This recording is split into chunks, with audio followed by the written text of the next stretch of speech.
you did not have gold. And so Richard Nixon went to Camp David and then on Sunday announced to the world, we gave our word, but we don't have to keep it. And he tore up Bretton Woods. That's what he repudiated. A treaty obligation, just repudiated it. And the very foundation of international law, on the basis of which we can have an ordered world, is pacta sunt servanda. Pacta sunt servanda. The treaty obligations must be honored. Pacta sunt servanda. Treaty obligations must be honored. Surah Al-Ma'idah begins with that same statement. At the very beginning of Surah Al-Ma'idah, when you give your word, you must keep your word. And if you cannot, then seek forgiveness from Allah, give charity, free a slave, fast, and make tawbah, repent for it. But no, he said, we gave our word, we don't have to keep it. And he tore it up. So since September 1971, no paper money in the world, none, is redeemable in gold on the basis of law. It's just paper. By 1973, when the war took place between Israel and the Arabs, the US dollar had collapsed to 160 from 35, 160. By January 1980, when the Soviet Union invaded Afghanistan, the US dollar collapsed to 850 to 1 ounce of gold.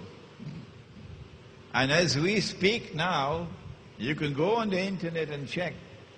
I'm sure it's somewhere around 1,000 now as I speak. Above 1,000. Above, just cross 1,000. What happens when the value of money falls? The answer was provided in 1931 with that test shot. If you did not understand it, what happened in 1931 should make it clear that when the value of this money falls, people are ripped off. There's a massive transfer of wealth from the unsuspecting masses to that predatory elite.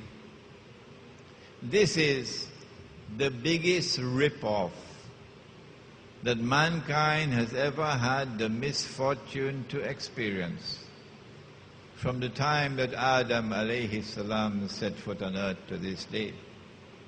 And you don't need a degree in economics to understand it. I have just explained it to you so simply.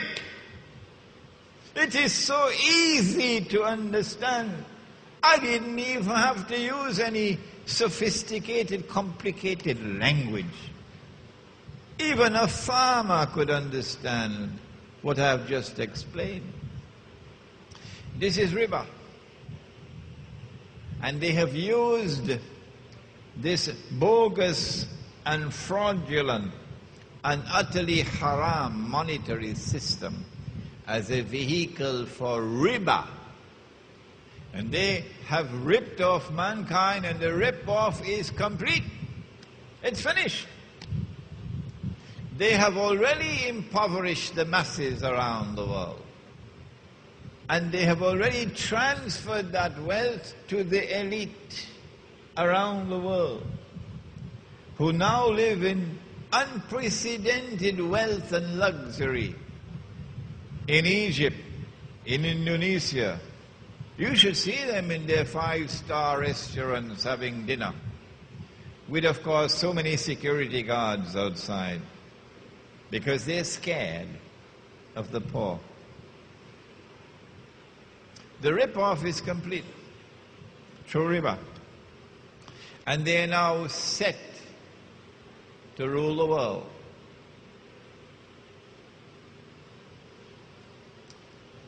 But this is not the end of the story. Tomorrow they would not need the paper money anymore. When Israel takes over from the United States as a new ruling state in the world, the US dollar will have to give way as the international currency. So I ask myself, which currency is going to take over? Is it the Israeli shekel? And while all the money in the world is going down in value, Israel's money is not. And then I realized, no. They're not going to remain with this bogus and fraudulent monetary system of paper currencies, because they have something better than that in store for you. At least with the paper currency, you could take it home and give it to your wife and tell her, put it away. At least with the paper currency, you could keep it at home. Nobody knows how much money you have. At least with the paper currency, you can give it in charity and nobody will know how much you gave and who you gave it to. They don't want you to do that. They don't want you to be able to conceal from them how much you have. They don't want you to be able to give even 1 cent to anybody. And they don't know about it. Well, how are they going to do that? Are they going to appoint police in every home? They don't need to do that. All that they have to do is to trigger a 2012, I believe it's called, to trigger a monstrous, a massive catastrophe in the world which will bring down the whole thing. The US dollar crashes, and it'll bring down with it all the paper money in the world. And if you're caught with the paper, you can use it as wallpaper. And they have something to replace it. It's money you can't feel, you can't touch. It's money you can't see.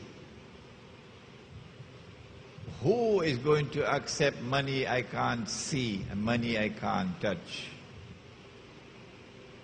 No. They're going to say, well, we're bringing to the world progress. It's called a cashless economy. And that's supposed to be progress. A cashless economy. You can't pay with paper anymore. That's old-fashioned. No. Now it's electronic money. Are they going to get away with it? Electric impulses? That is now money?